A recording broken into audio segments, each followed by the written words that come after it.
I'm going to take you through how to backwash the filter at Webb Street School. First step is to unplug the water pump. This is your water pump down here. Follow the cord up and unplug that. Now what's going to happen is all the water is going to stop, but it's going to keep draining into the sump. So now we have to shut off the water coming out of the fish tank. The way we do that, look down there at this valve, is we have to turn this valve and that will cut off the water to our fish tanks. So now we've stabilized everything. Next thing we got to do is then hook up the backwash line into the filter. And that is sitting over here. And it's going to go out this door. So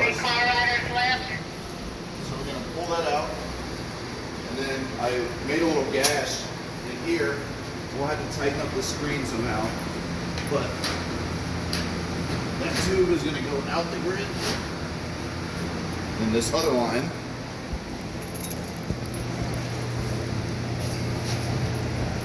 I'm going to hook into this here. My little screwdriver to go. And then we'll tighten that up real quick.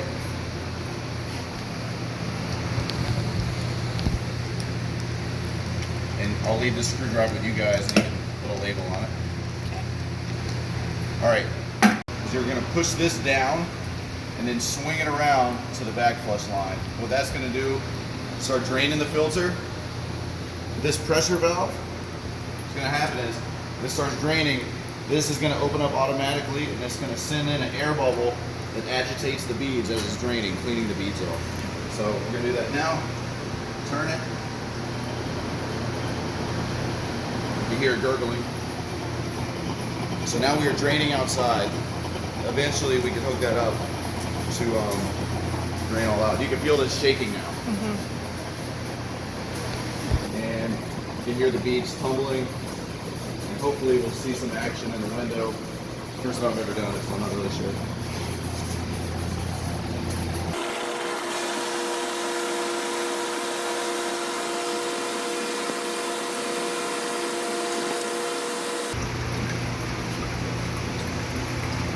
Alright, so these might just be caked on here from the algae, because I didn't see anything, but it appears we have stopped draining.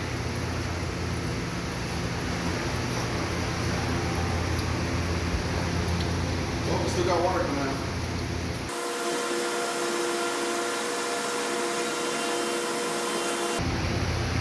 Alright, it appears we're done with the back flush. So, now that we're finished with the back flush, we're going to push this down and swing it back over to the pump. And then we're going to reverse our process. Now we will open back up the valve here. Might have to get where you're standing. And we may need to create like a lever because it's even hard for me to do this. So if there is someone else, it might be difficult. And then we turn back on the pump immediately. If you don't turn on the pump right away, you're going to be overflowing everywhere.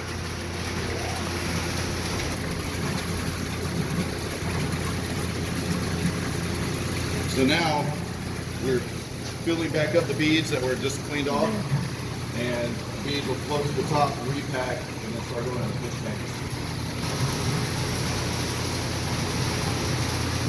Sam. And this will stop here in a minute. It's going to do this a little bit while it's filling up.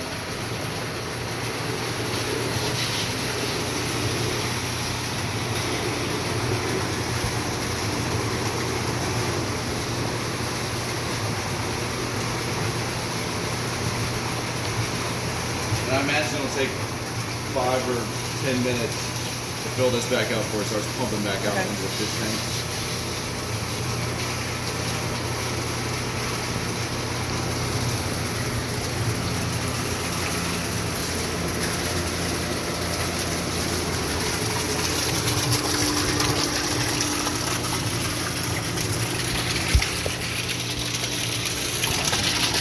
So we now have all the water turned back on and everything's flowing regularly. There's took about 15 minutes or so. But I want to point out a couple of changes here. First of all, this pump is like basically a little bit too powerful for everything.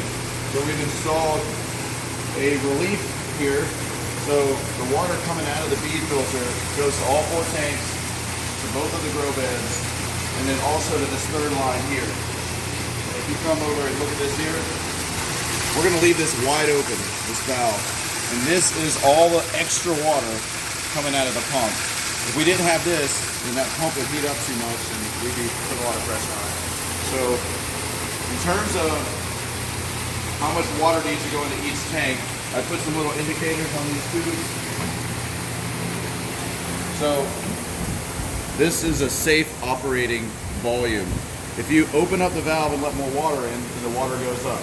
So this is the way that we can tell how much is going into each tank. So we want to throttle these after each filter change to all be on about the same line.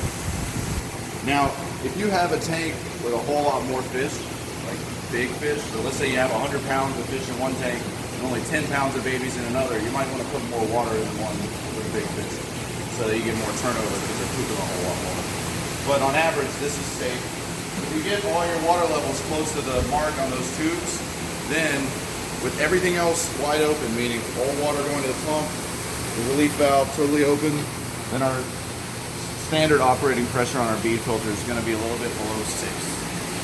And we want to back flush. I don't know exactly how often we want to back flush, but we cannot exceed 10 psi on here. So we're about 6 now. So I'd say when we get close to 8 or 9, we probably want to back flush. So we'll have to see over the next couple of weeks, like how often that is. It's all going to depend on feeding rates. That's how much they're pooping, and that's how much this gets clogged up. So the more we feed, the more we have to back flush. And I would also expect during the summer months, when you have a lot more bacterial activity happening, the bacteria is going to clog up the beads more, which is going to